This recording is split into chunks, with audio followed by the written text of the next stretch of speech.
اپنے بچوں کے نام اچھے اور برکت والے رکھیں۔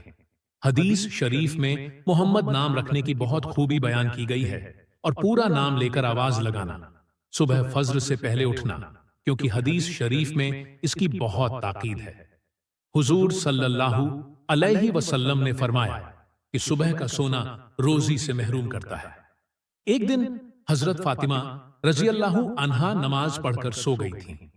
حضور کا گزر ہوا، آپ نے اپنے پیر سے جگا کر فرمایا، بیٹی اٹھ جاؤ اور پروردگار سے روزی طلب کرو، غافلین میں سے مت ہو۔ اللہ تعالیٰ صبح صادق اور طلوع آفتاب کے وقت لوگوں میں روزیاں بانٹتا ہے۔